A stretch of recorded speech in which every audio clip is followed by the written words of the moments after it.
Vale. Y ahora comparto.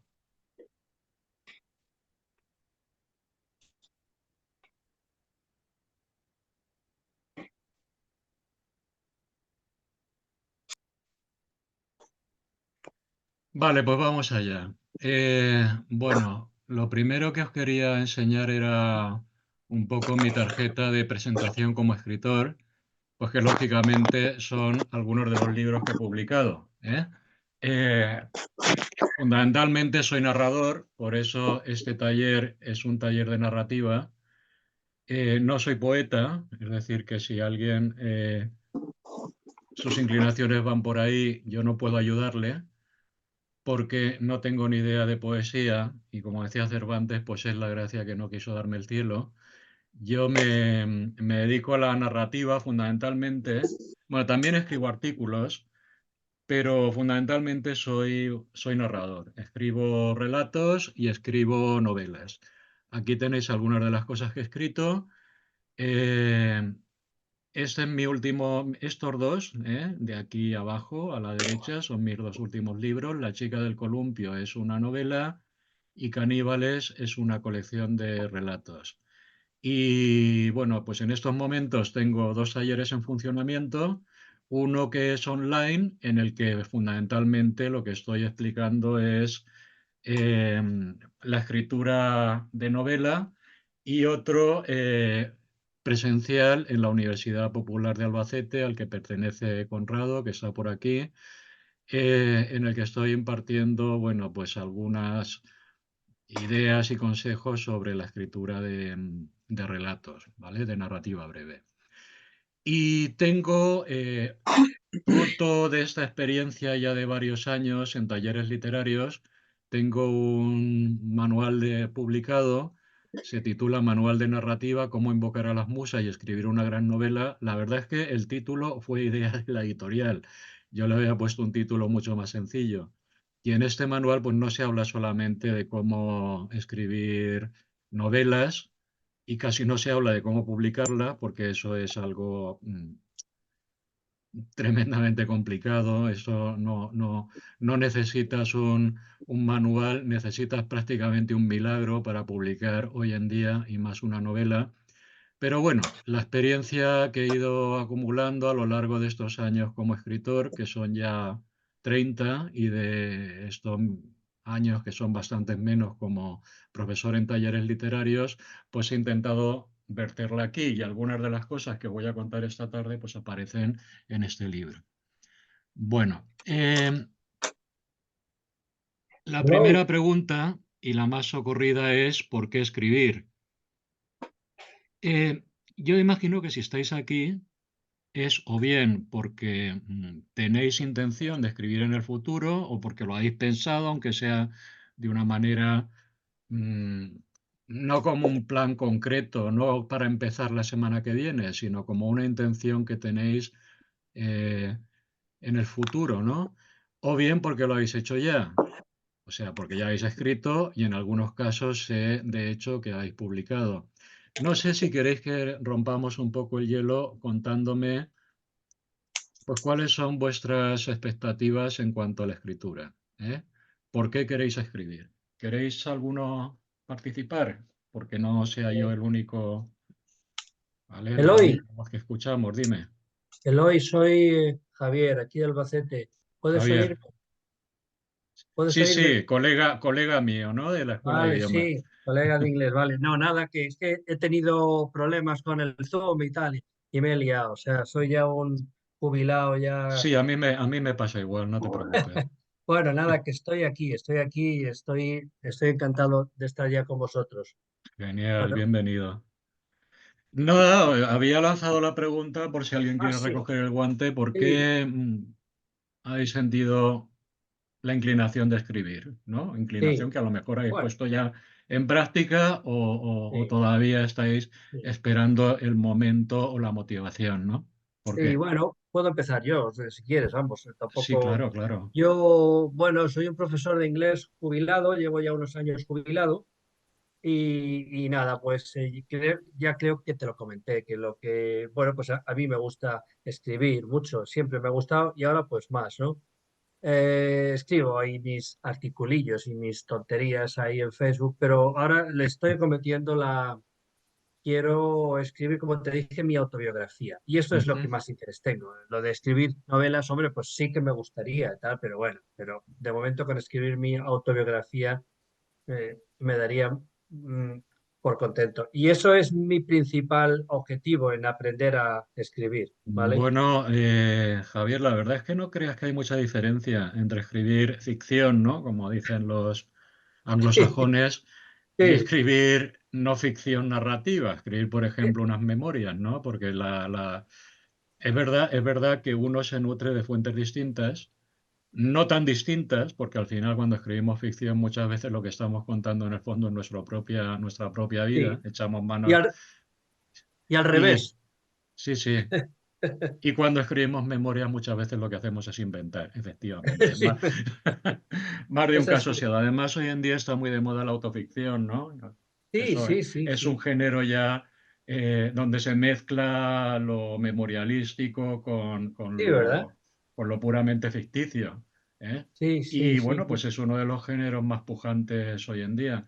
De modo que, bueno, pues adiestrarte en la escritura de narrativa, de ficción, pues también te Sí, va a ayudar ese proyecto que sí, tienes, sí, sí, sin sí, muy duda. bien. Es verdad Muy bien. que, bueno, todos de alguna manera pues tenemos la inclinación de trascender, ¿no? Es aquello Claro. que decían de tener un hijo, de plantar un árbol y de escribir un libro. Pues yo creo que en eso hay, menos lo de tener un hijo, que la mayoría de las veces es accidental, ¿no? Mm. Bueno, no sé, dependerá de cada caso, ¿no? Pero muchas Cada veces es caso. accidental, sin duda.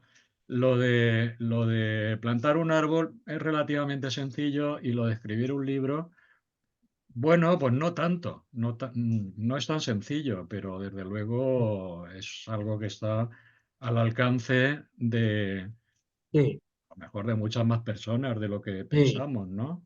Es sí. verdad que, bueno, tenemos que partir pues, de un cierto bagaje que fundamentalmente para un escritor es la lectura, ¿no? No hay ningún escritor que no haya sido un grandísimo lector antes. De hecho, ¿cuál es la principal escuela para aprender a escribir? Pues la lectura, sin duda, ¿eh?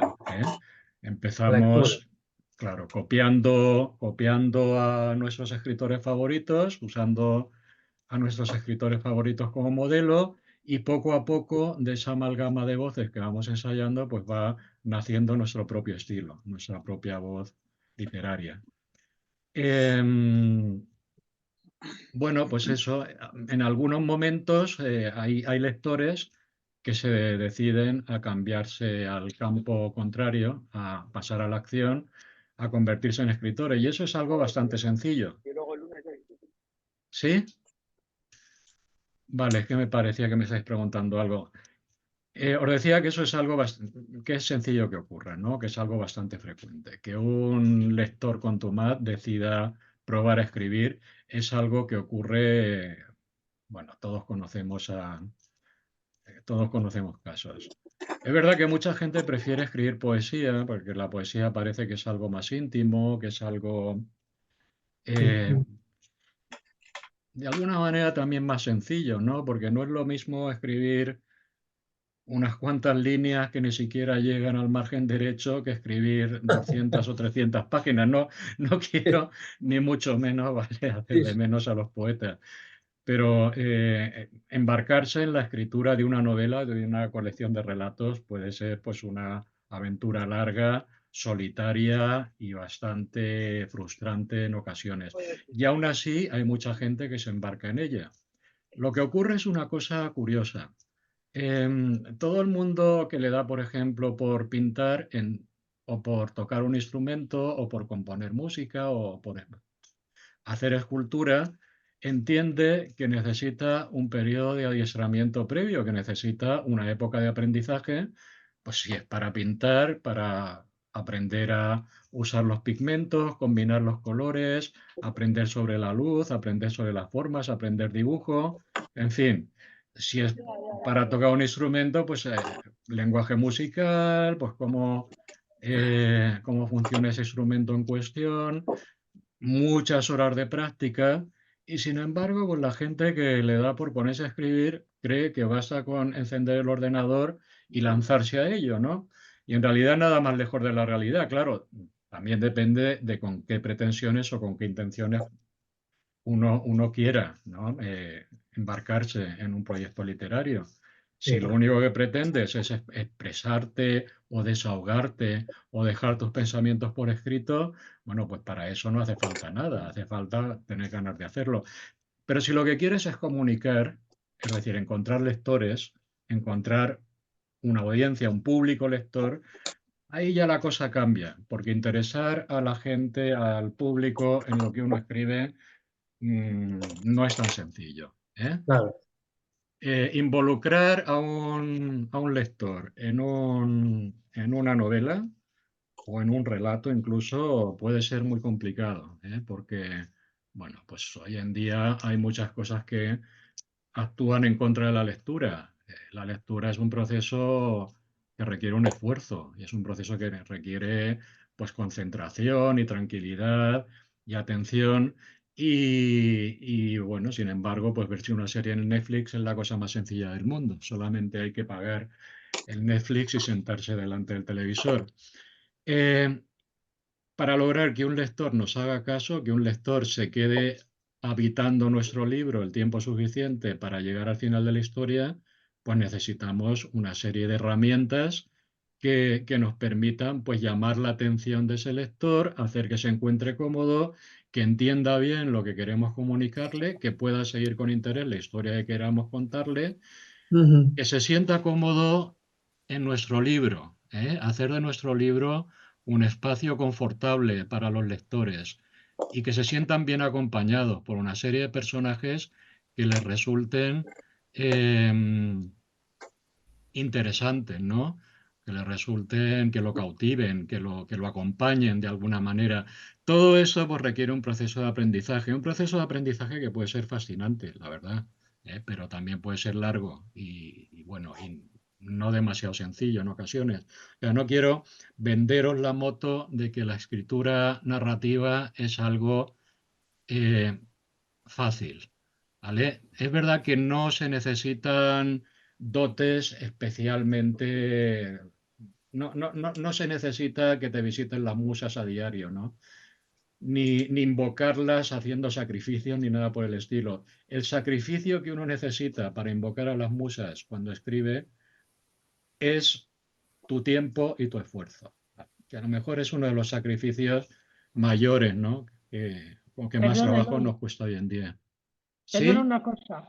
Eloy, Dime. no sé si estás pasando pantallas del PowerPoint, pero solamente se ve la primera de por qué escribir. No, no he pasado ninguna pantalla. Es que en Ah, vale, realidad vale. en Era el por si PowerPoint existía un tampoco error. pensáis que tiene tanto contenido. El PowerPoint me sirve más bien a mí para seguir el hilo de lo que quiero contaros. No es un PowerPoint de estos que está lleno de texto de arriba abajo, tranquilos, ¿vale? Bueno, yo creo que escribir a lo que responde fundamentalmente es una necesidad de comunicarse, ¿eh? Y escribir ficción pues responde a una necesidad de contar historias. Es así de obvio. Pero es que yo creo que esta necesidad la experimenta el ser humano desde el principio, ¿eh? Desde que los neandertales se reunían en la caverna, seguramente había alguien por la noche que les contaba historias. Em, Cuando somos bebés o cuando somos niños, nuestros padres nos cuentan historias, nos las leen o incluso en algunos casos se las van inventando sobre la marcha, como hacía yo con mi hijo. Luego el problema es cuando te pedía que le volvieras a contar la misma historia y era imposible porque las ibas improvisando, ¿no? Incluso la gente que cuenta chistes bien, pues son también buenos contadores de historias. Y bueno, pues una variante más, un paso más allá, es contar historias por escrito. Intentar divulgarlas, bien a través de la publicación convencional en papel, o bien a través de redes sociales, o bien a través de plataformas específicas. Bueno, hoy en día hay infinidad de posibilidades que no existían antes de divulgar nuestras historias. Stephen King, a quien yo admiro muchísimo, por cierto, creo que en muchas novelas de Stephen King hay más lecciones de escritura que en la mayoría de los talleres a los que os podáis apuntar, a pesar de que se le tenga por un escritor popular y, bueno, que sea un escritor fantástico y todo eso, yo siempre lo he admirado muchísimo. Stephen King dice que él practica la escritura porque es una de las pocas formas prácticas que conoce de practicar la telepatía, ¿vale? La telepatía. Y pone un ejemplo. Pone el ejemplo del conejo blanco con el número 8 en la espalda. Dice, imagínate, lector, esto está en un libro que tiene sobre, bueno, pues sobre su arte literario que se llama Mientras escribo, On Writing. Y dice, imagínate, lector, que yo estoy en mi despacho y yo me imagino un conejo, bueno, una mesa sobre la cual hay un tapete rojo, sobre ese tapete hay una jaula y dentro de esa jaula hay un conejo blanco con un número 8 pintado. ¿Vale? Yo escribo sobre eso en la soledad de mi despacho, aquí en mi casa de Maine. Eso lo publico y al cabo de unos meses, pueden ser unos meses o pueden ser 600 años, porque aquí en este tipo de telepatía ni el tiempo ni la distancia tienen importancia. ¿Eh? Puede ser al cabo de muchos siglos, todavía estamos leyendo a los griegos, o puede ser en el otro extremo del mundo, tú lees esas páginas y cuando deslizas los ojos por esas líneas estás viendo el mismo o uno muy parecido, si no el mismo, uno parecido, ¿no? Esa misma escena que yo he imaginado con ese tapete, con esa jaula, con ese conejo dentro, con el número 8 pintado sobre él. Dice, eso es telepatía, ¿eh? Y efectivamente, bueno, pues a lo que se refiere Stephen King aquí es que pues es una forma, la escritura no deja de ser una forma de comunicación. Además, yo creo que es una forma de comunicación que mm, eh, tiene detalles o tiene bondades que otras formas de comunicación no tienen, o que otras formas de expresión artística. Porque si un director consigue una película y la rueda junto con el equipo correspondiente, el resultado de lo que han hecho y lo que tú ves, pues es lo mismo, ¿no? Es la misma película. En cambio, cuando un escritor escribe un libro y tú lo lees al cabo de el tiempo que sea, no va a ser exactamente el mismo libro que él ha concebido. ¿Por qué? Porque tú estás poniendo en el libro casi tanto como está poniendo el propio autor, porque estás poniéndole a los personajes las, los rostros y los aspectos que tú has imaginado conforme a la información que el autor te brinda en su libro, porque estás imaginando también los lugares donde transcurre esa historia, porque estás imaginando las voces, porque estás creando en tu cabeza una adaptación, como si fuera una adaptación al cine, una adaptación mental de esa película, de esa historia, ¿no? Estás viendo, de hecho, estás viendo la historia, sobre todo cuando te sumerges, el libro consigue que te sumerjas plenamente en él. Pero de alguna manera eso quiere decir que cada vez que un lector abre un libro, pues está creando una historia distinta, ¿eh? Porque cada interpretación que cada lector hace de esa lectura y cada imagen mental que cada lector fabrica con esa información que el autor le brinda, está creando una historia distinta. Yo creo que eso es fascinante, ¿no? Ese lugar eh, teórico o abstracto en el que se encuentran el autor y el lector durante el proceso de la lectura, ¿vale? El autor generalmente no sabe que lo están leyendo. Es algo que no se da en otras manifestaciones artísticas y me parece realmente algo mágico, ¿no? Aunque el adjetivo mágico, bueno, pues se ha abusado un poco de él en los últimos tiempos. Desde luego es algo fascinante y excepcional. ¿Vale? Bueno, hay cosas que parecen muy obvias y no lo son tanto, ¿eh? Stephen King, de quien hemos hablado antes, ahora tiene una finca y un estudio espectaculares, ¿no? Se lo ha podido permitir gracias a los millones de ejemplares que ha vendido y a los muchos millones de dólares que ha vendido, o sea, que ha ganado gracias a esos libros. Pero la verdad es que cuando Stephen King empezó a escribir novelas más o menos en serio, no tenía un duro, trabajaba como profesor de secundaria de literatura donde podía, o sea, donde lo contrataban, vivía en una caravana y además era drogadicto y alcohólico. O sea que no penséis que en todos los momentos de su carrera Stephen King ha tenido las mismas facilidades para escribir que tiene ahora. Seguro que el estudio de Stephen King es absolutamente espectacular. Pero bueno, él en su caravana escribía las novelas, escribió Carrie y escribió El Resplandor y escribió las novelas que lo convirtieron en el escritor consagrado que fue más tarde. Pero lo que es muy importante, y esto Stephen King lo menciona mucho también, perdonad, es tener un lugar de trabajo, es tener una guarida, es tener un lugar de trabajo fijo. Y esto no es tan sencillo, porque hoy en día los domicilios en muchos casos no son muy grandes y conseguir un sitio tranquilo, un sitio que podamos reclamar como nuestro, el sitio donde yo escribo, el sitio donde yo creo mis historias, el sitio donde me van a molestar lo menos posible y donde yo me siento a gusto, o sea, conseguir eso no es tan sencillo como parece, ¿eh? Es casi casi una suerte. Ya que sea más o menos glamuroso, más o menos lujoso, que haya una chimenea y un gran danés y una alfombra de piel de oso es otra cuestión, ¿no? Eso no es lo importante. Lo importante es que sea nuestro, ¿eh? Y que sea inviolable en la medida de lo posible, es decir, que nos molesten en él lo menos posible.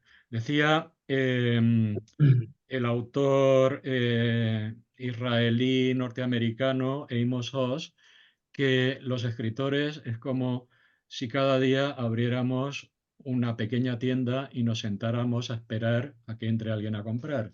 ¿Eh? Eh, ¿Quién entra a comprar? Pues son las ideas, ¿eh?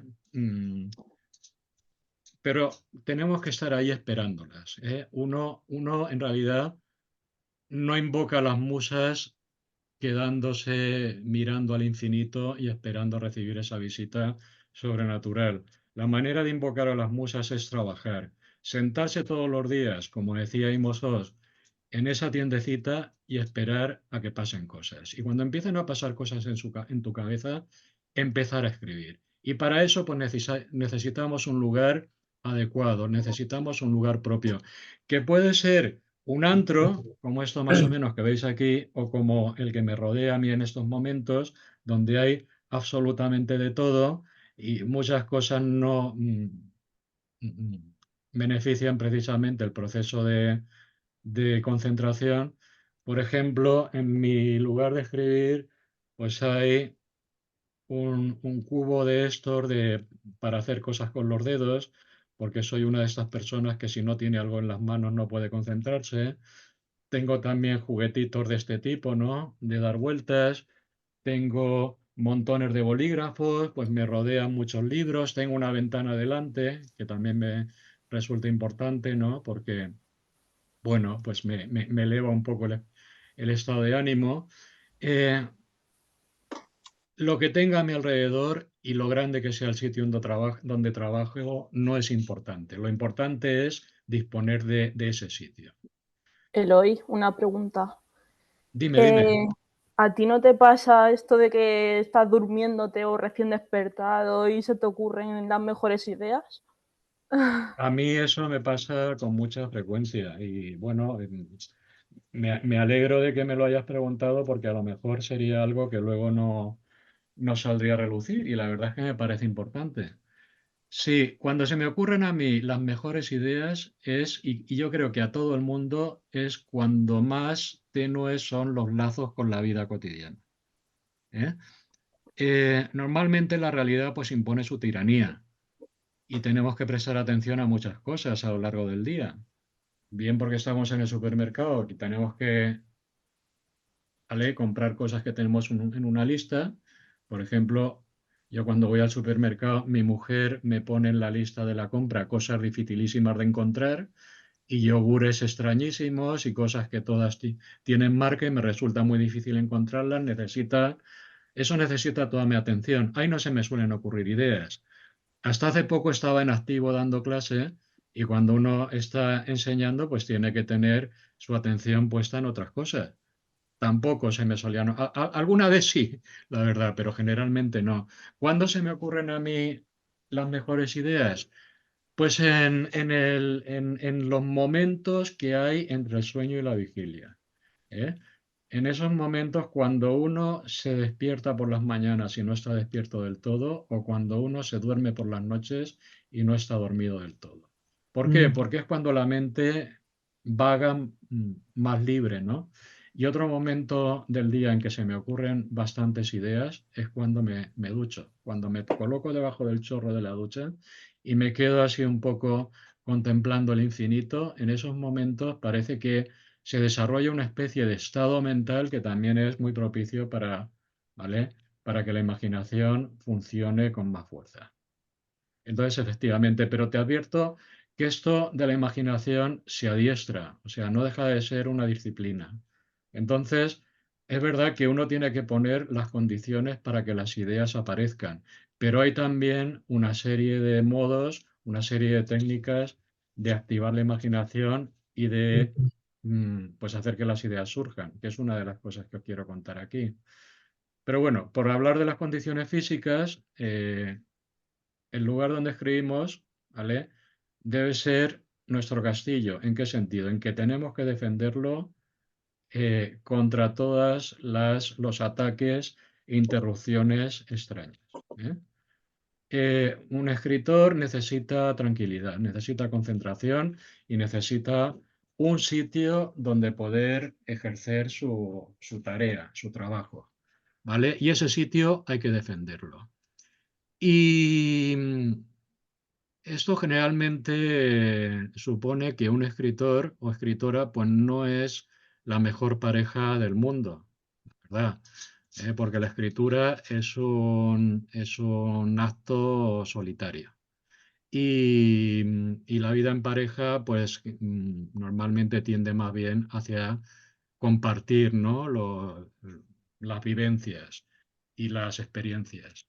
En escritura no se puede compartir nada o no se debe compartir nada hasta que el libro o el relato están más o menos acabados. Hasta ese momento, los únicos habitantes de nuestra historia somos nosotros. Luego ya no, ¿eh? Luego, en un segundo momento, pues la escritura consiste en compartir, en comunicar, lógicamente. Pero mientras estamos creando, necesitamos un sitio que sea inaccesible, ¿vale?, que sea inexpugnable, como un castillo, en la medida de lo posible, ¿vale? Y hay que defenderlo con uñas y dientes. Y ese lugar Perdona, de Ibai, trabajo debe ser también algo muy parecido ¿puedo hacer una a... pregunta? Sí, sí, claro, por supuesto. Ha dicho que nadie debería habitar nuestra historia hasta que esté más o menos acabada, ¿verdad? Bueno, es mi punto de vista, sí. Vale. Em, ¿Por qué no es conveniente que alguien lea la historia antes de que esté acabada? Bueno, pues por varios motivos, fundamentalmente porque este tipo de guisos, el hecho de que haya muchos cocineros normalmente los estropea. Es decir, necesitamos una versión, si no acabada completamente, una versión bastante cercana a la versión final antes de mostrarla, porque si no, a cada persona que se la enseñemos va a opinar y cada Ujú, opinión va a hacer que nos apartemos de nuestro plan de escritura original. ¿Eh? vale. Y Y a lo mejor los consejos que nos dan son buenos, o al menos son bien intencionados, pero eso debe venir en un segundo momento, ¿no? Todos los autores tenemos lo que se llaman lectores cero, ¿eh? Que son gente de confianza, pues que nos da su opinión y normalmente gente que nos da una opinión cualificada, bien Ajá, porque son grandes lectores o porque son escritores también.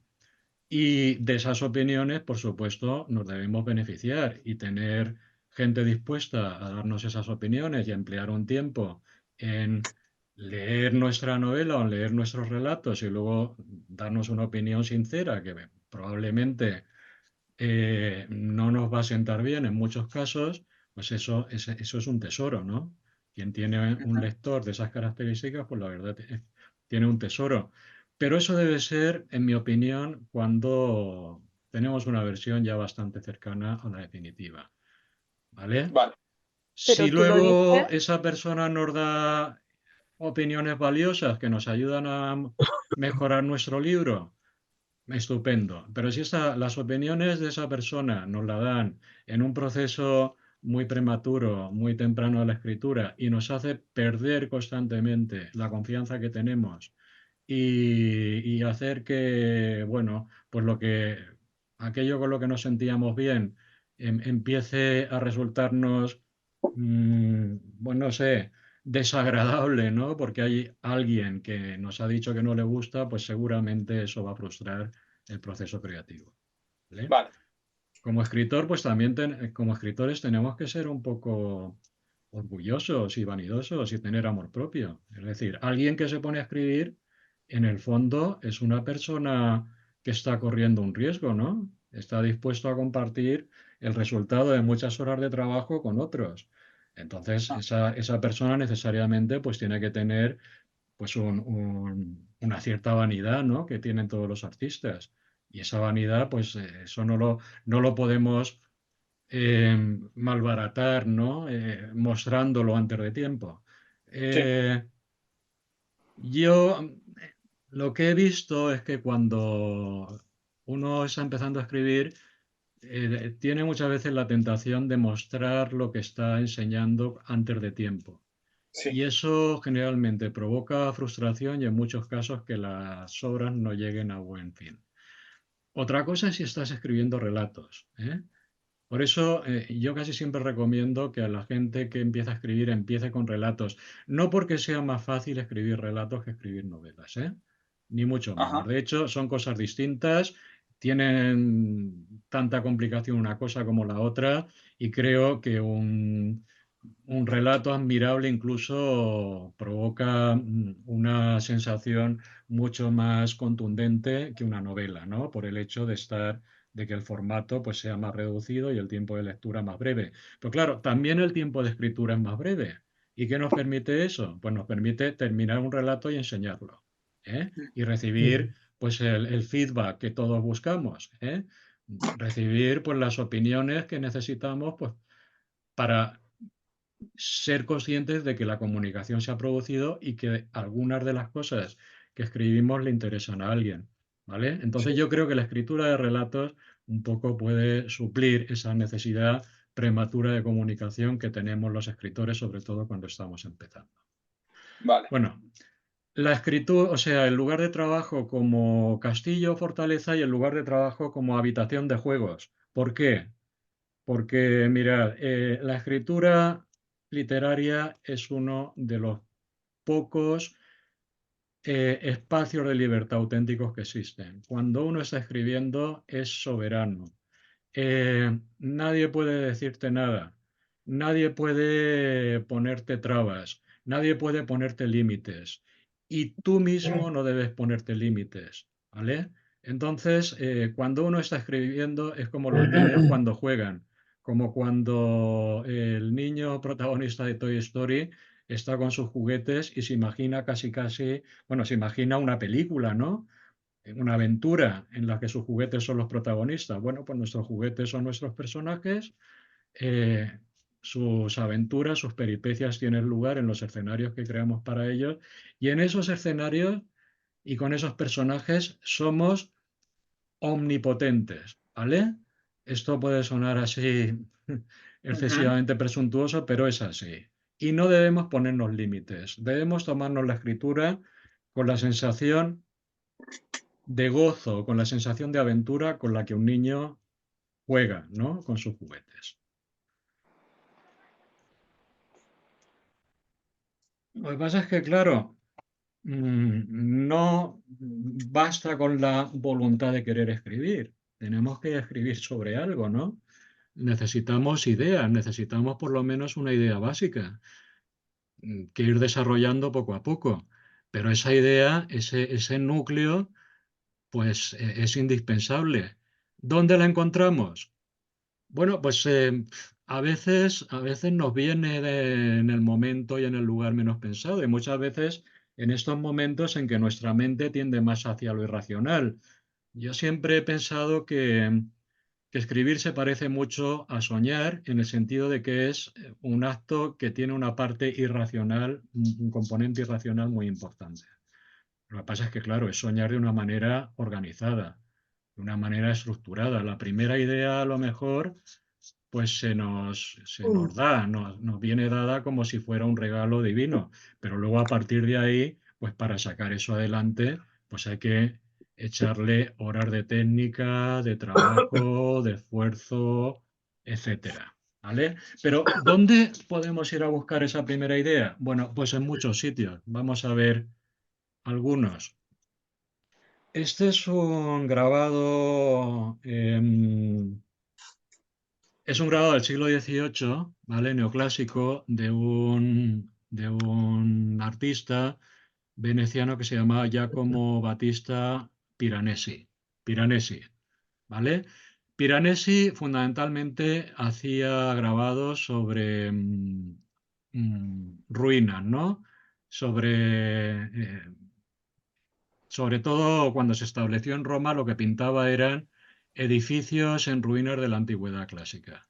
Pero hay una serie de grabados de Piranesi que se llaman carceri di invenzione, o sea, cárceles de la imaginación.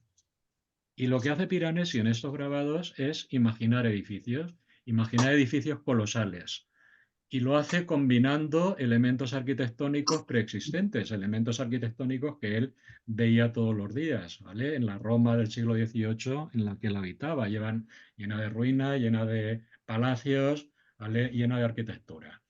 Pero bueno, Piranesi cuando coge estos elementos que existían previamente, o sea, que no inventa ninguno de estos elementos que veis en este grabado es irreconocible, ni estos arcos, ni estas columnas, ni esta arquitectura. ¿Qué es lo que tiene esto de prodigioso? Pues el hecho de combinarlos de una manera novedosa, de una manera nueva, de una manera evocadora, de una manera que excite la imaginación del observador. Eso es en buena medida lo que hacemos los escritores. Los escritores rara vez empleamos elementos que no existan antes. Eso los pintores puede ser que sí, ¿eh? Y con reparos. Los escritores no. Los escritores mm, nos valemos del lenguaje, y el lenguaje es tradición. Y nos valemos de una serie de eh, yacimientos para eh, sacar nuestras ideas, para extraer nuestras ideas, pues que son los mismos que están al alcance de cualquier ciudadano. Lo interesante es cómo lo combinamos para dar lugar a algo nuevo. ¿De acuerdo? Hay una novela que yo recomiendo, por cierto, que se llama Piranesi, precisamente, y que tiene mucho que ver con el grabador veneciano. Piranesi es una novela fantástica de una autora británica que se llama Susanna Clarke, que a mí me parece una novela fascinante. Es un personaje que no tiene memoria, su memoria se ha borrado por algún motivo y que habita en una especie de edificio colosal. Cada una de las salas es distinta de la anterior y el edificio es tan grande que tiene hasta sus propios ecosistemas. Bueno, mm, esto es una especie de asociación libre, ¿no? Con lo que os he contado de Piranesi y su manera de combinar elementos, pero es que uno de los lugares, de los yacimientos a los que los escritores acudimos mucho es a obras que ya se han escrito, ¿eh? A historias que ya existen Y eso no es un plagio, ¿eh? Eso se ha hecho siempre, ¿vale? Inspirarse en lo que ya existe, en las historias que ya se han contado. Imaginaos, por ejemplo, pues yo qué sé, el mito de Edipo. ¿Cuándo empezó el mito de Edipo? Pues ni se sabe, ¿eh? El mito de Edipo es un mito, una historia mítica, folclórica, que seguramente empezó, pues eso, como un cuento folclórico en la Grecia primitiva y que luego se fue convirtiendo poco a poco en sustancia literaria hasta que Sófocles escribió sus tragedias y a partir de ahí, pues el Edipo, Antígona, todos estos personajes se convirtieron en temas literarios pues, que han llegado hasta la modernidad, hasta la actualidad. Y todavía seguimos dándole vueltas al mito de Edipo, hasta en el nacimiento del psicoanálisis. Edipo le da nombre a uno de los complejos que Freud define, etcétera. O sea, que esta tradición de tomar elementos del pasado y actualizarlos, recombinarlos, hacer con ellos algo distinto, es una de las constantes de la creación literaria.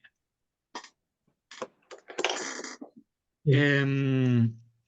Y luego, bueno, pues cada generación y cada escritor con talento, pues añade sus propios elementos a esa tradición. No sé si conocéis al autor este italiano, bueno, nacido en Cuba, pero italiano, Italo Calvino. ¿Os suena? Sí. I- Italo Calvino es uno de los, falleció ya hace tiempo, ¿vale? Es uno de los autores con la imaginación más deslumbrante que ha dado el siglo XX. Y sus historias y sus escritos tienen tanta fuerza que se han convertido en emblemas, ¿no? Se han convertido en sustancia de la que nos hemos servido otros escritores posteriormente. Italo Calvino tiene un libro portentoso que se llama Las ciudades invisibles. Es un libro muy difícil de describir. No son relatos exactamente. Es un libro más bien de descripciones. O sea, el hilo conductor es que Marco Polo, durante su estancia en China, em, el gran Khan, lo manda a visitar las ciudades de su imperio, que era vastísimo. ¿Vale? Y las ciudades que describe este Marco Polo del libro de Italo Calvino no son ciudades reales, sino que son como las cárceles de la imaginación de Piranesi. Son ciudades simbólicas, son ciudades imaginarias. ¿Vale? Y además son ciudades alegóricas, o sea que con cada una de esas ciudades que Italo Calvino inventa, está intentando transmitir una idea, ¿vale? Por ejemplo, vamos a leer un trocito de una descripción de una de estas ciudades. Más allá de 6 ríos y 3 cadenas de montañas surge Zora, ciudad que quien la ha visto una vez no puede olvidarla jamás, pero no porque deje como otras ciudades memorables una imagen fuera de lo común en los recuerdos. Zora tiene la propiedad de permanecer en la memoria punto por punto en la sucesión de sus calles y de las casas a lo largo de las calles, y de las puertas y de las ventanas en las casas, aunque sin mostrar en ellas hermosuras o rarezas particulares.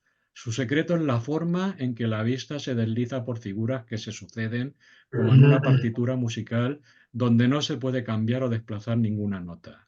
El hombre que sabe de memoria cómo es Zora, en la noche, cuando no puede dormir, imagina que camina por sus calles y recuerda el orden en que se suceden el reloj de cobre, el toldo a rayas del peluquero, la fuente de los 9 surtidores, la torre de vidrio del astrónomo, el puesto del vendedor de sandías, el café de la esquina, el atajo que va al puerto. Mira, para mí un texto como este representa la quinta esencia de la escritura, ¿vale? Porque tiene tal fuerza, tiene tal poder de vocación y tiene tal poder de transmitir ideas que la verdad es que resulta deslumbrante. Y luego, pues porque encontramos ecos de escritores anteriores, ¿no? Fundamentalmente de Borges, aunque Borges seguramente pues era un poco más frío escribiendo que Italo Calvino, porque además está poniendo el dedo en la llaga en uno de los mm, en una de las técnicas fundamentales en las que nos valemos los escritores para crear historias, que es de la memoria, de nuestra propia memoria, ¿vale? Ese es otro de los yacimientos para crear historias, nuestra experiencia. bien lo que hemos vivido, bien lo que nos han contado, o bien a veces lo que hemos vivido de forma vicaria, es decir, leyendo, ¿vale? Combinando elementos, siempre combinando elementos. Y luego pues siempre podemos echar mano de determinadas técnicas que sirven cuando la imaginación se resiste, cuando la musa se muestra díscola y no quiere acudir a nuestra llamada, pues hay una serie de elementos que podemos hacer para activar la imaginación, para activar la creación. Uno de estos elementos es la hipótesis fantástica. La hipótesis fantástica es fundamentalmente la respuesta a la pregunta ¿qué pasaría si? ¿Vale? Es como cuando, Javier, como cuando explicamos las condicionales del tipo 2, ¿no? Pues una condicional del tipo 2. ¿Qué pasaría si la condicional del tipo 2? Pues es una hipótesis, nos pone, nos sitúa en el reino de lo hipotético, ¿eh? de, de las conjeturas y por lo tanto, pues de la imaginación. Y a la hipótesis fantástica han recurrido muchos autores. Por ejemplo, ¿qué pasaría si viviéramos en una sociedad en la que los libros están prohibidos o estuvieran prohibidos? La respuesta a esta pregunta la dio, seguramente algunos lo sepáis, ¿no? Sí. Sí, leí hace poco un libro de esto, ah, Fahrenheit. Fahrenheit, claro, Fahrenheit 451. Sabéis que Fahrenheit, la escala termométrica Fahrenheit, 451 es la temperatura a la que arde el papel. Y resulta que Ray Bradbury, un maravilloso escritor norteamericano de ciencia ficción y fantasía, respondió a esa pregunta en un libro titulado así, Fahrenheit 451. Una sociedad en la que los libros están prohibidos, en la que los bomberos, de hecho, no se dedican a apagar incendios, porque todo es ignífugo, se dedican a confiscar y quemar libros. ¿Qué pasaría si alguien se despertara una mañana convertido en un insecto gigantesco? Esta os suena, que sí. Kafka, ¿no? Pues claro, Kafka y la metamorfosis. Bueno, claro, claro. Eh, lo de Kafka es un caso curioso, porque si hubiera sido por su voluntad, la metamorfosis sí que la conoceríamos porque la publicó en vida, pero el castillo y el proceso, que son sus novelas más largas y más célebres, no las conoceríamos porque él dejó escrito que lo que no había publicado se quemara tras su muerte. Lo que pasa es que entre su mujer y su amigo Max decidieron no hacerlo y eso es lo que nos ha permitido conocer a Kafka en la posteridad, ¿no? Y con Kafka, ¿qué escritor más influyente que Kafka? Pues muy poco, la verdad, porque Kafka es que es parte del pensamiento y de la filosofía del siglo XX y por extensión parte de nuestra herencia cultural. Y una de las historias más célebres, que es prácticamente una novela breve, es poco más larga que un relato, es La Metamorfosis, en la que este hombre, Gregorio Samsa, se despierta una mañana convertido en un insecto gigantesco. Y a partir de ahí toda la novela, ¿vale? Pero la novela es la respuesta a esta pregunta. ¿Qué pasaría si una extraña epidemia dejara ciegos a casi todos los habitantes de un país? Aquí tenemos al menos dos respuestas en forma de novela, ¿vale? Una de las respuestas es la novela Ensayo sobre la ceguera del premio Nobel portugués José Saramago, que es una novela que tiene una fuerza, tiene es una novela de estas que te transforman, ¿eh? Cuando la lees y acaba ya no eres el mismo, ¿vale? Impresionante, espectacular. No es una novela en la que se muestra pues lo peor de la condición humana de una manera muy desgarradora, además. Pero no es la única respuesta que se ha dado a esta hipótesis fantástica, porque hay una novela de ciencia ficción de los años 50 titulada El Día de los Trífidos, que también es muy influyente, de John Wyndham, en la que también se plantea lo mismo. ¿Qué pasaría si una extraña epidemia, en este caso es una especie de fenómeno eh, mm, fenómeno astral o algo por el estilo, aleo atmosférico, deja ciega prácticamente toda la población? Y entonces eso deja espacio para que una especie de plantas mutantes se desarrollen y bueno, es como la primera versión de una película de estas de zombies, ¿vale? Y bueno, se ha adaptado también al cine y a la televisión muchas veces y es una historia de ciencia ficción clásica. ¿Qué habría pasado? ¿Vale? Esto ya es una condicional del tipo 3. ¿Qué habría pasado si Alemania y Japón hubieran ganado la Segunda Guerra Mundial? Es una Bueno, ucronía, ¿no? efectivamente, es una ucronía. Este tipo de novelas, que hay un género dentro de la literatura fantástica muy relacionado también con la novela histórica, hay un género dedicado a este tipo de cosas, ¿no? El hombre del castillo, de Philip K. Dick, que es una novela ucrónica y de ciencia ficción. Philip K. Dick es uno de los grandes visionarios de la ciencia ficción del siglo XX. No conozco. Respondió a esta pregunta en El hombre del castillo, The Man in the High Castle. Y luego, pues bueno, también Ah, tenemos sí, ejemplos más cercanos. Hay una sí, serie sí. de Amazon Prime, creo recordar, que está muy bien hecha además sobre esta historia. Hay una novela de un autor español, Javier Negrete, que es un autor de novela histórica y divulgador histórico también, pero también de literatura fantástica. Y a veces, buscando un punto de encuentro entre los dos géneros, ha creado pues, alguna historia ucrónica, en este caso Alejandro Magno y las Águilas de Roma. ¿Qué es lo que pasa? Pues en esta novela, pues que Alejandro Magno no muere en Babilonia a los 32 años, se recupera de esa enfermedad o de ese intento de envenenamiento que tuvo y lanza pues su siguiente campaña que ya estaba preparando, que era una campaña contra Occidente. Y en esa campaña, pues antes o después se habría encontrado con las legiones romanas. Entonces imagina una colisión, un encontronazo entre las falanges de Alejandro y las legiones romanas. Y el resultado es realmente fascinante. Es una gran novela. Por cierto, Javier Negrete nos va a visitar aquí en Albacete en el mes de mayo. Lo digo por Ah, muy bien. los que sois de aquí, que lo sepáis que es un autor al que merece mucho la pena escuchar. Vale, pues ahí tenemos una manera de crear historias, ¿eh? La hipótesis fantástica. Otra manera de crear historias es la observación. Y vemos aquí un tipo asomándose por el ojo de una cerradura, porque en realidad los autores tenemos mucho de esto. Tenemos mucho de fisgones y de boyers y de espías. De hecho, esto se convierte casi en una deformación profesional.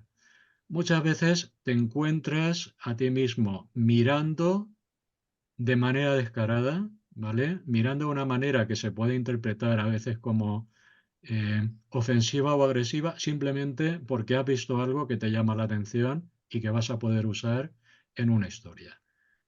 Para construir un personaje, para comenzar una trama, para crear una situación, para crear una escena. Y esto a veces nos puede poner en situaciones bastante comprometidas, ¿vale? Observando, espiando o escuchando, ¿vale? Cuando estás en un lugar público, esto en los trenes, por ejemplo, funciona bastante bien, porque los trenes, como la gente no tiene el mínimo pudor a la hora de hablar por el móvil, pues es muy fácil escuchar movidas, como dice mi hijo, que pueden resultar interesantes para crear historias. Yo, de hecho, tengo un relato que son múltiples conversaciones cruzadas, ¿no? En un vagón de un tren durante un viaje. Tengo un amigo que es un escritor norteamericano que dio clase de escritura creativa en una universidad durante muchos años, es profesor emérito, está jubilado desde hace tiempo, que es un enamorado de España, se llama Lamar Herring. No es un escritor conocido aquí en España, pero bueno, en Estados Unidos tiene bastante prestigio. Y le encanta España, ¿eh? Es como, está fascinado con los españoles. De hecho, está casado con una valenciana.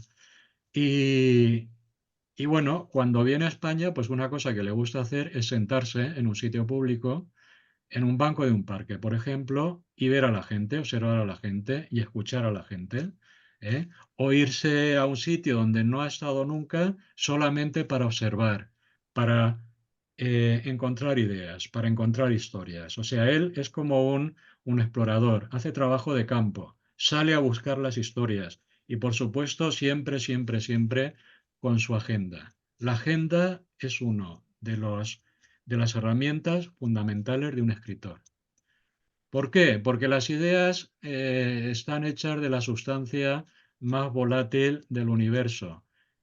Con la misma facilidad que pueden venir y con la misma rapidez pueden irse. Y si no las apuntamos, si no las anotamos, si no las consignamos, las perdemos. Es facilísimo que una gran idea se evapore. Entonces, bueno, pues la agenda o la libreta de notas es una herramienta fundamental de la que nos valemos los escritores. Yo tengo un montón por aquí, ¿vale? Las conservo no solamente porque algunas de estas ideas no las he usado todavía, tengo un mogollón de... Además es que soy muy fetichista con estas cosas de las agendas, ¿no? Y me gusta mucho todo el material de papelería en general, pero las agendas en concreto. Y bueno, pues conservo las agendas o las libretas por las que me he valido pues, para tomar las notas que luego me ha servido para escribir relatos y historia. Y eso es, bueno, pues no digo que vayan a ir a un museo o a una universidad, pero por lo menos a mí me recuerdan al que fui, ¿no? Cuando las leo. Recuerdo de dónde salieron las historias que luego se convirtieron en libros. Y eso para mí pues es valioso, ¿vale? Pues es una forma pues, de arqueología personal, si queréis. Otra fuente de ideas muy valiosa y muy frecuente es la actualidad, ¿vale? Ya recuerdo hace un par de años o tres que ocurrió un acontecimiento, un suceso bastante macabro en Nápoles, hubo un corrimiento de tierras, no recuerdo ahora si fue por lluvias o algo así, el caso es que un cementerio que estaba construido en lo alto de un acantilado al borde del mar, colapsó, ¿vale? Se hundió. Y muchas de esas tumbas se quedaron al descubierto. Y incluso los ataúdes acabaron nadando por el mar. O sea, luego tuvieron que ir la policía y tal a rescatar, ¿no? Los féretros que habían acabado flotando, ¿vale? En el Mediterráneo. Bueno, esto que puede parecer una noticia curiosa o macabra, pues puede dar muchísimo juego, ¿no? A la hora de crear una historia. ¿Qué se os ocurre que se podría hacer con esto? Yo no lo he escrito, ¿eh? Os lo pregunto porque a lo mejor os robo la idea. ¿Qué se os ocurre que se podría hacer? Que los familiares se lanzaran al mar a buscar los ataúdes. Bueno, por ejemplo, ¿vale? Que que los italianos además, como son gente Más adelante. tan emocional, ¿no? Y tan dada a los excesos, pues se lanzaran al mar a recuperar los restos de sus seres queridos, ¿no? Que resucitasen. Bueno, nos podríamos colocar en un ámbito fantástico y pensar en historias pues bueno, pues de muertos que recuperan la vida o algo así, también en historias de fantasmas. A mí se me ocurrió que podría ser también una historia policíaca, una historia de narcotráfico, imaginando que en Nápoles, que es una ciudad por donde la mafia actúa, y hay bandas y hay narcotráfico, estos féretros, estos nichos podrían ser un sitio, un escondite perfecto para alijos de drogas, ¿no? Y que esos alijos de drogas acabaran flotando en el Mediterráneo y que ahí entrara las bandas a recuperar sus alijos y otras a arrebatárselos y se montara ahí una guerra de bandas, ¿no? Etcétera. Hay muchas ideas que salen de aquí, ¿no? Las ideas para las historias están ahí. Lo que hay que hacer es abrir los ojos y verlas, ¿eh? O reconocerlas. Esta es otra foto bastante macabra del mismo suceso, ¿no? A veces sacamos ideas de la literatura. Yo soy muy de Borges. Borges es un autor que siempre me ha fascinado. Y Borges tiene un relato que se llama Funes el Memorioso, sobre un personaje que sufre un accidente de joven, se queda incapacitado, anclado en una cama, tetrapléjico, no puede moverse, pero a cambio recibe el regalo de una memoria perfecta. Pero no una buena memoria sin más, sino una memoria pues, que le permite recordar y reconstruir a la perfección la forma de las nubes que veía por la ventana un día de primavera de hace 20 años. ¿Vale? En fin, algo completamente inhumano.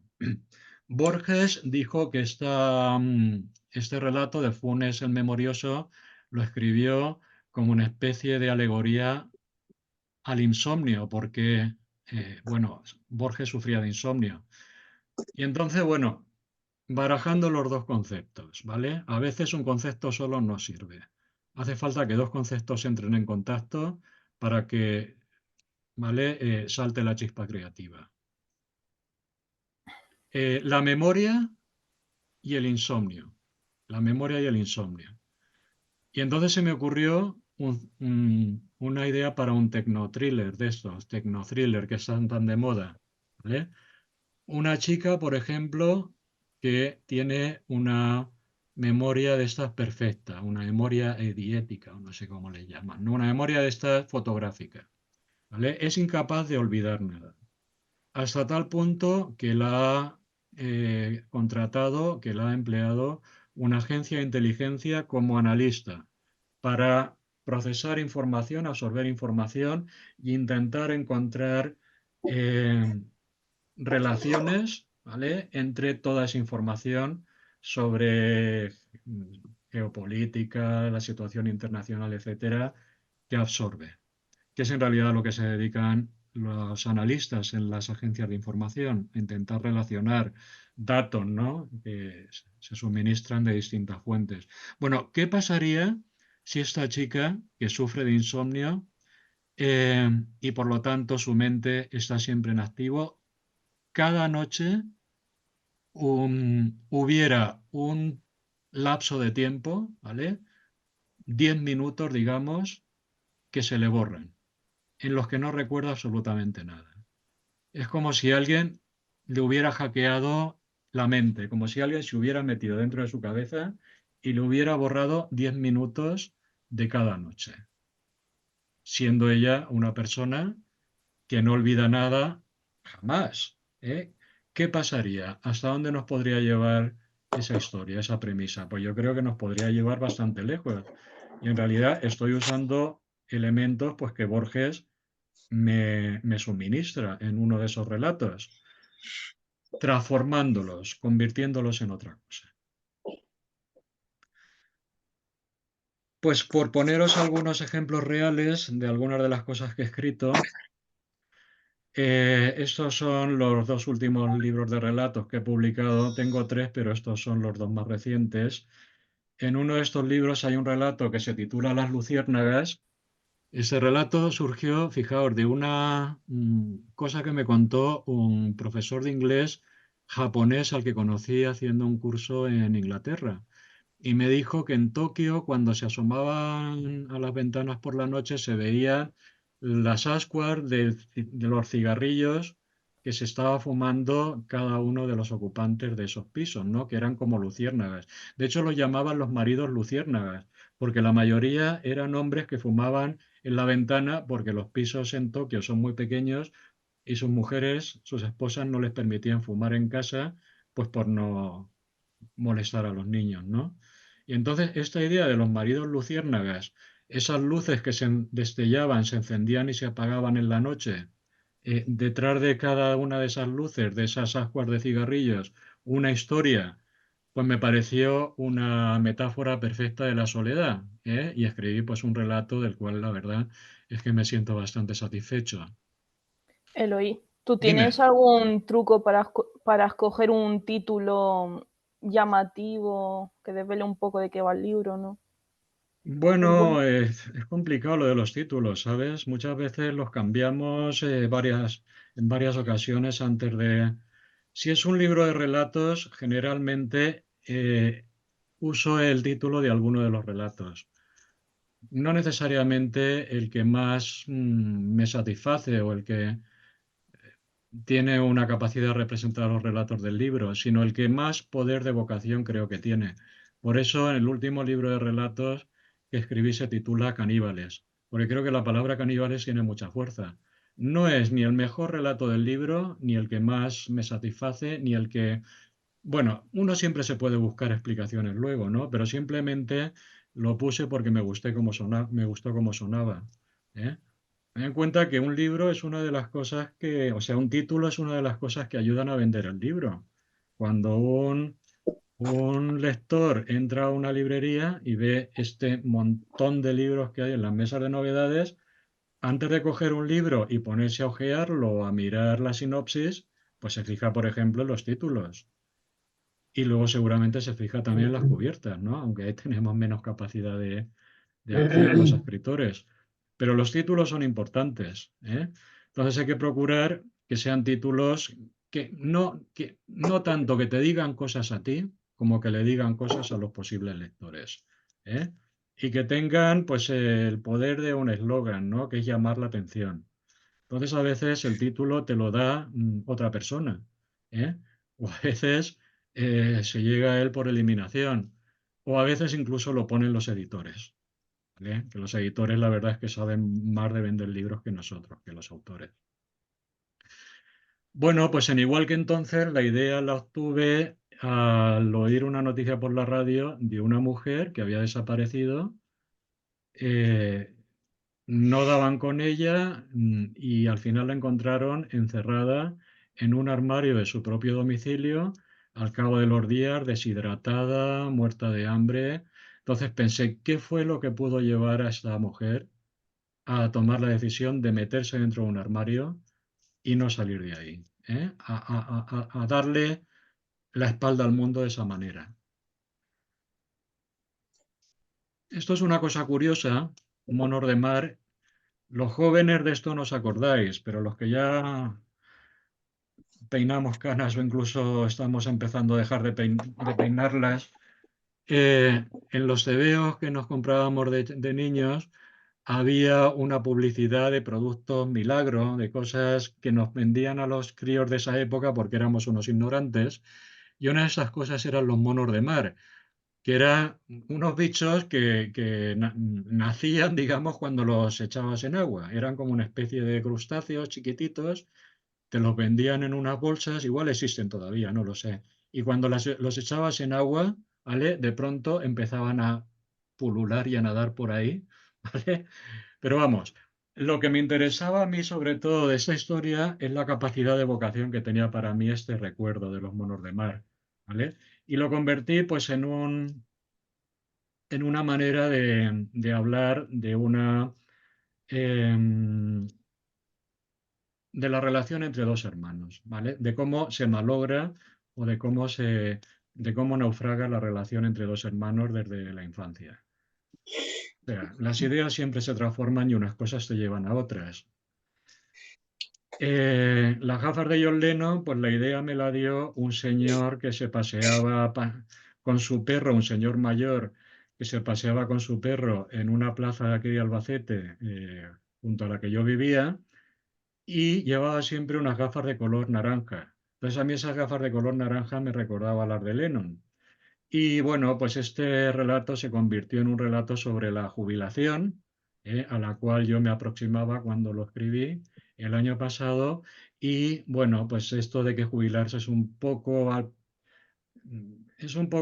como asomarse al abismo, es un poco como que tu vida cambie y no sabes lo que va a pasar después, ¿vale? Luego realmente no es para tanto y de hecho está bastante bien, pero en los momentos en que uno se aproxima a la jubilación, pues tiene miedo, ¿no? Como es normal que tenga miedo una persona cuando se aboca a un cambio radical. Y entonces este símbolo de las gafas de John Lennon pues me permitió crear una historia en torno a una persona pues que se acercaba a la jubilación. Esto fue un relato que empezó como un ejercicio para uno de mis talleres literarios, que consistió en coger las tres cosas más dispares y con menos relación que se me ocurrieran y decirles a los alumnos que escribieran un relato en el que aparecieran estos tres elementos. Y ya puestos para dar ejemplo, lo escribí yo también. Una muñeca Barbie, un testigo de Jehová y un chihuahua tuerto, además. ¿Vale? Pues el relato que yo escribí se titula El testigo y está en mi último libro. Y esta es una de las maneras, pues, de crear historias. Intentar poner en contacto ideas totalmente dispares. Este relato, que también está en mi último libro, El suicidio de Evelyn McHale, pues se basa en una foto muy famosa. La foto es una foto trágica, es la foto de una chica que se suicidó tirándose desde la terraza mirador del Empire State en el piso 86 en 1948. Cayó sobre el techo de una limusina y alguien que pasaba por ahí con una cámara tomó esta fotografía. La peculiaridad de la fotografía es que es una fotografía hermosa, ¿vale? Porque, bueno, la chica parece que esté durmiendo, parece una fotografía de Blancanieves en realidad o algo así, ¿no? Cuando en realidad acababa de precipitarse desde un piso 86, además, no por accidente, sino por suicidio. Bueno, ¿qué fue lo que le pasó a esta muchacha? Hay una versión oficial, pero claro, en las versiones oficiales pues siempre faltan datos. Y la convertí en un relato de género policíaco, algo así como una novela, un relato de género negro, con su detective y tipo duro que va reuniendo pistas y recorriendo distintos escenarios y hablando con distintos testigos. Una novela histórica que fue lo primero que escribí, pues que nació de mi pasión por la historia, ¿vale? Entonces, pues le di una orientación de novela juvenil, haciendo que la historia de Alejandro Magno no la contara ni Alejandro, ni un narrador omnisciente, ni otro personaje humano, sino su propio caballo. Esta fue mi primera novela, de hecho. Y esta es la última, La chica del columpio, y esta novela está muy basada pues en la novela policial que he leído, no era policial de los años 30, 40 y 50. Fundamentalmente en El cartero siempre llama dos veces, de James M. Cain. Pues una novela de crímenes, es una novela muy cruda, es una novela de personajes muy al margen, con la salvedad, bueno, pues de que los personajes de esta novela son adolescentes. La inspiración en este caso, la literatura, en este caso, pues la historia. Y bueno, nos vamos acercando al final. ¿Qué pasa cuando necesitamos ideas con urgencia y no se nos ocurren?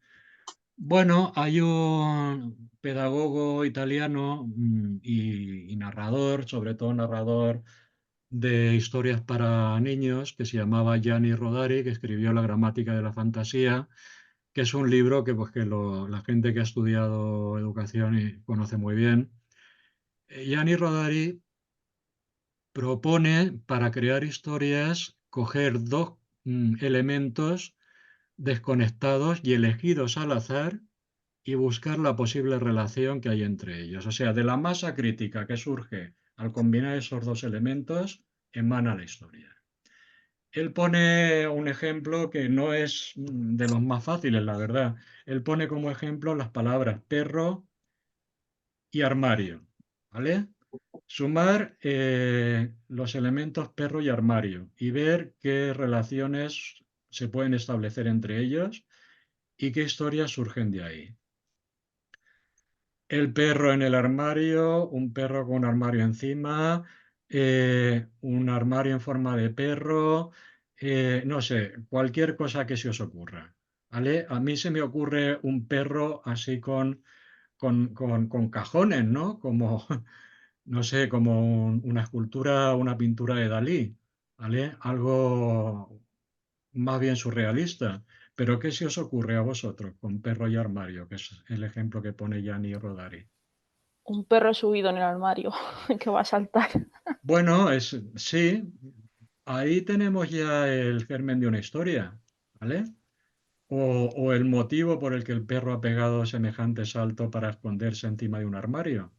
ahí podemos tener el germen de una historia. O un perro escondido dentro de un armario. ¿Por qué, como la protagonista de mi cuento, igual que entonces, por qué ese perro está metido dentro del armario? La verdad es que no es uno de los ejemplos más sencillos, ¿eh? En los talleres eh, invito a los alumnos a que usen esta página web que se llama palabrasaleatorias.com, que te da, pues eso, 2 palabras aleatorias en castellano. Y a ver si me aclaro. Es esta web en concreto, ¿vale? Palabrasaleatorias.com. Y entonces decirle, vale, pues dame 2 palabras aleatorias. Aquí tenemos cuento y gaucho, ¿vale? Bueno, pues intentar crear una historia partiendo de estos 2 elementos, de cuento y de gaucho. Y que os invito a que hagáis este ejercicio porque la verdad es que salen cosas muy interesantes y muy chulas de aquí, ¿vale? Es una manera, pues, de poner nuestra imaginación en funcionamiento. Una pregunta. Colonia, esto, por ejemplo, es más complicado, ¿vale? Colonia y portátil, pero seguro que alguien podría salir con una historia de aquí. Vamos a intentar buscar alguna. Patinar Cuba, Una pregunta, perdona, Eloy. por Eh, supuesto, dime. ¿No se aconseja usar más de 3 palabras, más de 3 elementos, más de Rodari 2? dice 2. Cuantas más palabras introduzcas, pues te va a pasar como si haces malabarismo, que te va a resultar más difícil, ¿no? Pero oye, aquí la imaginación es el límite, o sea que no hay límites. Vale. 3 palabras. Ujú. Animal, cáscara y apuesta. Toma castaña. ¿Vale? Oye, pues si nos quedamos un rato pensando, tranquilos, que no os voy a pedir que os descolguéis con ninguna historia, ¿vale? Entre otras cosas porque no quiero alargarme demasiado. Pero seguramente si os quedáis un rato pensando, algo se os ocurre, ¿no? Sí, claro. Ha salido Gaucho otra vez. Gaucho, amigos, cicatriz. Bueno, pues un relato borgiano de estos de gauchos y cuchilladas en la noche, ¿no? Ujú. Bolso, toser y liberar. Pues también se me ocurren que puede salir una historia de estos 3 conceptos, la verdad. O sea que es una herramienta poderosa, la verdad. La herramienta realmente poderosa es la imaginación. Pero si nos valemos de alguna técnica para ejercitarla, pues ya sea la observación, ya sea la hipótesis fantástica, ya sea el binomio fantástico de Rodari, ya sea otras historias en las que inspirarnos, ya sea, bueno, lo que espiamos, observamos por ahí. Sí, decirme, ¿me queréis preguntar algo? No, no, no, no, no, no. Es que he creído escuchar algo. Bueno, pues estas son las técnicas de las que se me ha ocurrido hablaros para, bueno, pues para dar comienzo, ¿no? Dar el primer paso, pues en esta, que seguramente muchos habéis dado este primer paso ya. Pero, bueno, pues creo que estas técnicas que yo he usado, que he empleado en mis talleres y que me han demostrado su eficacia, pues os podrían interesar. Em, y bueno, pues os quería también comentar que tengo un taller online que dura desde el mes de octubre hasta el mes de mayo, que bueno, depende de una librería, pero ya os digo que es vaya, ya me he ido justo a la primera diapositiva, justo lo que no quería. Vale, estupendo. Ahora me he pasado. ¿Os dais cuenta cómo yo soy un auténtico desastre usando este aparato? Eso es lo que os quería enseñar, ¿vale? Bueno, pues este es mi taller. El taller lo gestiona la Librería Popular de Albacete Y si estáis interesados, bueno, y no tenéis inconveniente, pues cuando lo organicemos, que será en el próximo mes de septiembre, pues os puedo mandar información, ¿vale? Y bueno, es un taller que ya lleva, ese es el quinto año que lleva funcionando. Empezó como, digamos, la delegación de los talleres literarios Fuente Taja en Albacete. Fuente Taja es una escuela de escritura bastante conocida de Madrid, pero en fin, luego nos independizamos, hicimos una especie de cisma y hemos seguido por nuestra cuenta. Tengo ya alumnos con 5 años de antigüedad que ya a estas alturas ya estoy esperando que me manden su primera novela, ¿no? Muchos de ellos ya están en ello. Y bueno, pues hay un nivel de iniciación para gente que no ha escrito apenas y que quiere dar los primeros pasos, y hay también un nivel de continuación pues para gente bien que ha estado en los talleres en cursos anteriores o bien ya ha escrito algo o ha seguido algún otro taller y bueno, está familiarizado de alguna manera con el proceso y las técnicas de escritura y necesita que se hable y se planteen cosas más avanzadas. Es un taller, es decir, se hacen cosas, se escriben relatos. De hecho, hemos publicado ya 2 recopilaciones de relatos en forma de revista literaria. Eh, y bueno, la verdad es que al final de lo que te das cuenta es de que más que alumnos lo que tienes ahí son amigos, ¿no? Muchas veces para la gente que es de Albacete, pues quedamos, pues por tener una relación un poco más allá de lo que es el Zoom, que siempre es un poco frío. Muchas veces tiene uno la sensación de que está hablando consigo mismo, de que está monologando, pero sin embargo, pues da resultado, ¿no? Y la experiencia es de que de este taller están saliendo cosas. Bueno, y esta era la parte publicitaria, o sea que no quiero hacer más hincapié en ello. Y bueno, por supuesto, si tenéis cosas que hacer, sois perfectamente libres de marcharos cuando os parezca oportuno. Pero si queréis quedaros un rato más y hacerme alguna pregunta o que hablemos de cualquier otra cosa relacionada con la escritura, estoy a vuestra disposición. Sí, yo tengo una pregunta. Adelante, A mí me Víctor. gustaría si pudieras contarnos un poco sobre la importancia del contexto en una historia, porque he leído algunos libros, sobre todo más o menos viejos, como El retrato de Dorian Gray o Matar a un ruiseñor, que tiene una cantidad de contexto que a mí me parece inútil, inútil porque no cuenta nada que yo diga, wow, me está impresionando, para luego llegar a un simple concepto que es la parte interesante del libro. Y no Vale. entiendo cuál es la función de todo esto y cuánto deberías insistir en ello. Bueno, vamos a ver, yo Matar a un ruiseñor la verdad es que no lo he leído. El retrato de Ujú. Dorian Gray lo leí hace mucho tiempo y me da la sensación de que es una novela muy filosófica, es una novela de tesis, es una novela que habla sobre la maldad, sobre la predisposición del ser humano a la maldad, etcétera. Entonces, mira, eso es una cuestión de épocas, ¿eh? No tanto de modas como de épocas.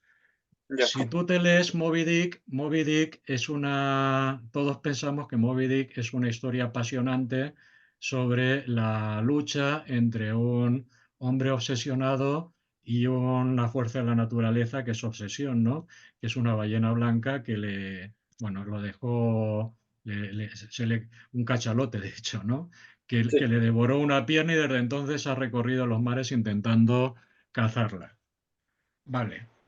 Hemos visto alguna película y todos estamos familiarizados con la historia. Bueno, pues uno se pone a leer Moby Dick y resulta que es un libro así de gordo que tiene páginas, páginas y páginas sobre la caza de ballenas que no le dan absolutamente, que no hacen avanzar la historia. Ajá.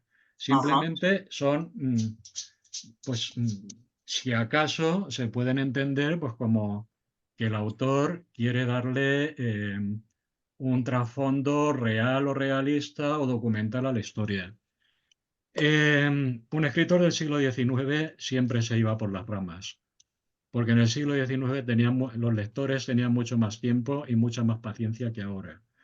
Entonces, lo que hoy entendemos por narración está muy basado en los escritores fundamentalmente norteamericanos y en los escritores norteamericanos modernos, en los que predomina la trama, ¿eh? Ujú. Y todo lo que no rema a favor de la trama es prescindible. Yo creo que en general, para un escritor que empieza a escribir hoy en día, ese es un buen consejo. ¿Quiere decir eso que los escritores de otras épocas o los escritores, yo qué sé, en el caso de Flaubert, Madame Bovary, Flaubert se recorrió infinidad de localidades de la Francia rural buscando contexto, como tú dices, o buscando información para su novela, ¿vale? Es decir, Flaubert te describe una feria agrícola como si fuera un reportaje. Y eso hoy en día, pues claro, a un lector moderno, un lector contemporáneo, es lo que nos resulta más indigesto. Hoy en día no se escribe así, ¿eh? Hoy en día seguramente eh, tu propio editor te diría, corta todo esto, ¿vale? Porque no contribuye a la historia, no contribuye a Claro. la novela. Lo que pasa es que eso es muy discutible también, porque una novela es un contenedor muy amplio, puede ser todo lo amplio que quieras y pueden meter muchas cosas ahí. En un relato no, ¿eh? Un relato es una cosa distinta. Un relato tiene que ir más al meollo. Pero una novela, a veces a lo mejor al novelista pues le puede apetecer detenerse, ¿eh? Y pasear por parajes en los que no tenías previsto pararte antes en tu plan de escritura original, ¿vale? Vale. Es un tipo de escritura de descubrimiento, es lo que se llama escribir con brújula. Tú sabes de dónde partes y sabes a dónde quieres llegar. Y sabes en qué dirección está ese lugar, ese desenlace al que quieres llegar. Pero la ruta que sigues, a lo mejor ya no la tienes tan prefigurada o tan predeterminada. Y a lo mejor puede ser interesante, o a lo mejor te llega a sitios más interesantes incluso que el punto de destino. Pero sobre todo si estás empezando a escribir, yo creo que lo más interesante es tener un plan de escritura bastante férreo, ¿eh? Y ceñirte a él lo más posible. Es lo que más Vale. va a favorecer la, que tu libro tenga agilidad, que la trama discurra de una manera ágil y que tus lectores se interesen. Aún así, nunca se pueden dar opiniones categóricas en literatura, porque a lo Vale. mejor algo que te parece que no tiene una digresión o que no tiene mucho que ver con el tema original es oro molido, ¿vale? Pero bueno, Sí. hace falta un escritor muy hábil y muy experimentado para eso. Una pregunta. Dime. ¿Tú que eres más de frases cortitas que no tienen casi comas o de los que meten puntos y comas? Es que ahora se ve que la moda es frases súper cortas. Sí, efectivamente, sí. ¿Por qué? Pues Un pajarín. porque es la moda, tú misma lo has dicho, porque los escritores más comerciales de hoy en día escriben así, usando frases muy cortas, usando un estilo muy fuerte, no solo frases muy cortas, sino párrafos a lo mejor que consisten en una sola frase, o a lo mejor párrafos que no son ni una frase completa, que son un sintagma, ¿eh? Bueno, yo soy de la opinión de que cada parte de una historia requiere el estilo necesario para contarla. Que si una parte de una historia quieres que haya mucho movimiento, mucho dinamismo, mucha acción, está muy bien lo de usar frases cortas y una sintaxis desconectada. Pero que hay momentos de una historia que precisan eh, sujetar el caballo, precisan demorarse, precisan una descripción, precisan una manera de contar más pausada. Yo creo que el estilo es como estas navajas suizas, ¿no? De las cuales se sacan muchas hojas con funciones distintas. Creo que sirve para muchas cosas.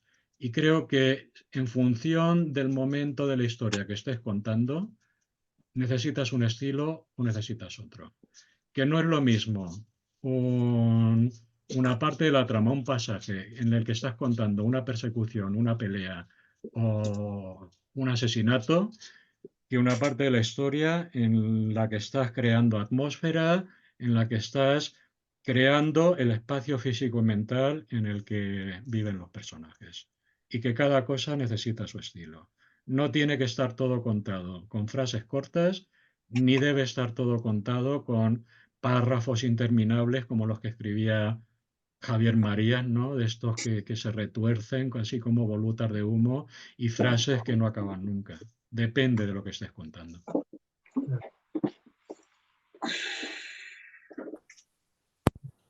Otro que, perdona, otro que escribe párrafos largos. A mí me gusta mucho el párrafo largo. Era Sánchez Dragó. He leído varios libros suyos y sobre todo he leído su autobiografía y me ha gustado mucho cómo escribe. Otra cosa es el personaje que no vamos a Bueno, entrar. es que el personaje es lo de menos. La verdad es que sí que es un Claro, hombre que ha claro. sido muy denostado, pero yo me acuerdo de ver a Sánchez Dragó cuando estaba en la universidad y a mí me fascinó. Y Sí, yo sí, cuando lo he sí. leído siempre me ha parecido un escritor con un poder Eso pienso de yo. Pues expresión me acojonante. alegro. Antonio Muñoz Molina es otro ejemplo de párrafo largo, ¿no?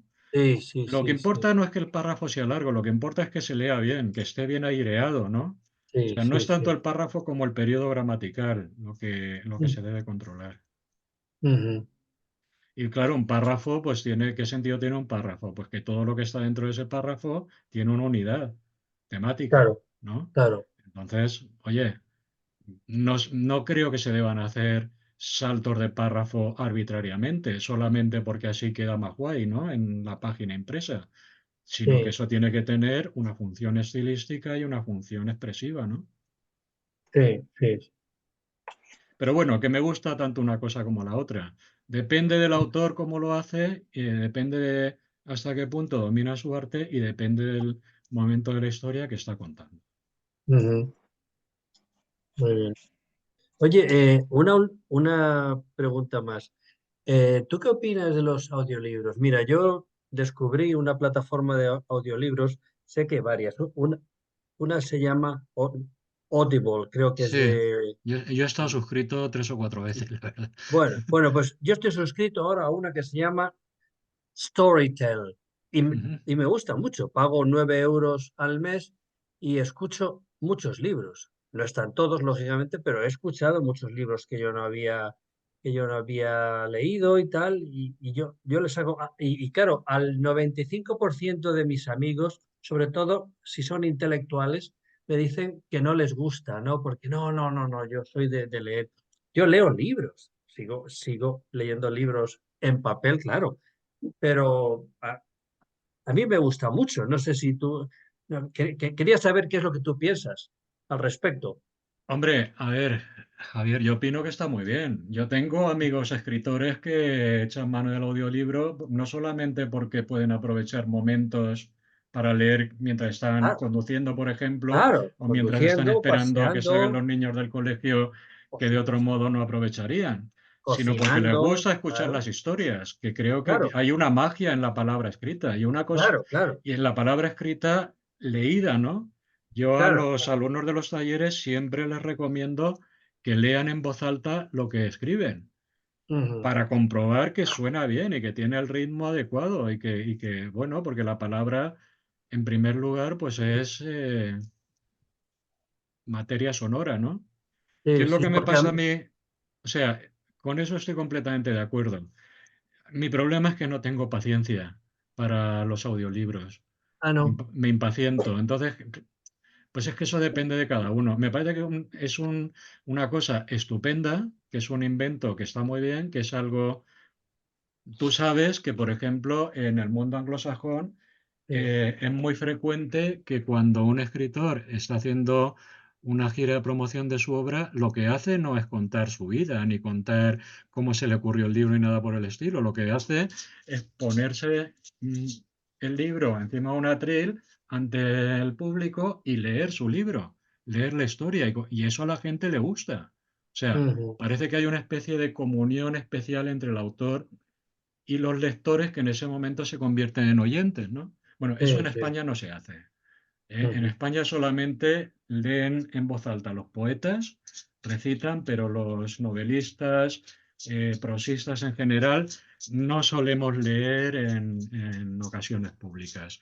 Y la verdad es que es una pena, porque muchas veces uno aprende mucho más sobre un libro cuando te leen un fragmento que cuando te lees 40 críticas sobre él, ¿no?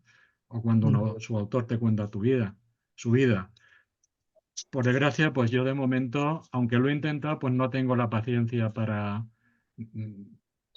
Quiero saber qué va a pasar a continuación. Y eso, claro, el audiolibro, como lo va contando secuencialmente, a veces muy bien leído, es verdad y tal, pero no te Sí. permite Ya. saltarte 4 páginas y luego volver y todo esto, ¿no? Pero Hombre, bueno, sí eso, puedes. eso es una Sí, manía mía. sí, bueno, esa manía. Muy bien, pues nada.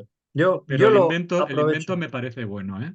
Sí, sí, a mí me gusta mucho, pero casi nadie le gusta y a mí me gusta No solamente bastante. me parece bueno, sino además creo que está muy en la tradición de la literatura, ¿eh? Claro. Está muy en Algunos la tradición libros, de cuando el contador de historias de la tribu claro, contaba las historias heredadas, ¿no? Por vía de forma oral y todos se ponían a escuchar alrededor. claro, algunos libros ganan, porque si los lectores, los narradores buenos, el libro gana. O sea, entonces, bueno, está Yo bien. sabes lo que hago, Javier. Yo Sí, lo que hago sí. es escuchar lo que leo, hago que me lo lea el Word. El Ah, Word tiene, ah, entre las sí. opciones de corrección del Word está leer en voz alta. Ah, Tiene un sí, sí. sintetizador de texto a voz. Y Sí, además como ahora el lo hace muy WhatsApp. bien. Se puede cambiar la voz, distintas locuciones, distintos acentos, Ah, distintas sí. voces femeninas, masculinas, y lo lee de una manera muy agradable. Y me gusta mucho escuchar lo que escribo, ¿sabes? Sí, sí, sí, sí. Porque además me cuesta mucho menos trabajo corregir así. Ah, vale, vale. Y es con el Word. No, nunca lo he hecho, creo. Hombre, eso sí, como el WhatsApp, ¿no? Que te lo lee y tal, ¿no? Sí, sí, sí. Está en corrección. Vale, corrección, ¿no? Ah, pues Espera un segundo ahora y lo te voy lo a. digo, y te lo digo Sí, con eso es seguridad. interesante. ¿Vale? Te vas a revisar, corrección no, revisar Revisar. en el menú este Sí, de sí. arriba, revisar y el tercer botón que te viene es leer en voz alta. Y eso te Tercer lee en voz botón. alta cualquier texto que le pongas, en cualquier idioma, ¿eh? Bueno, Ah, sí. en cualquier idioma no lo sé, tiene que tener el diccionario de ese idioma Ya, para ya, ya. poder pronunciarlo bien, pero Sí, funciona muy bien, ¿eh? Yo sí, yo si os creo. dedicáis a la escritura, os lo recomiendo como una herramienta básica hoy en día, ¿no? Ya que la tecnología pone esto a nuestra disposición, que menos que usarlo. Sí, sí, sí. Muy bien, gracias. Muy bien, pues si puedo aclararos alguna otra duda o comentaros alguna otra cosa. Bueno, pues por suerte, más o menos nos hemos atenido al tiempo previsto. Muchísimas gracias por vuestra atención. A los que no os conocía, ha sido un placer conoceros. A los que ya os conocía, ha sido un placer veros.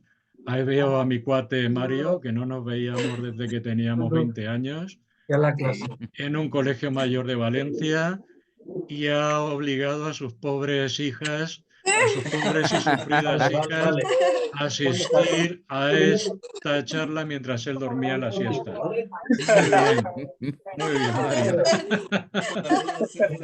Ya la Estás clase. hecho un chaval, chico. Ah, gracias. Igualmente. Me alegro mucho de verte. Y nada, pues a todo lo demás, un abrazo y me Muy alegro bien, mucho de gracias. haberos visto Oye, por aquí. Muchas perdona, gracias. perdona. Dime.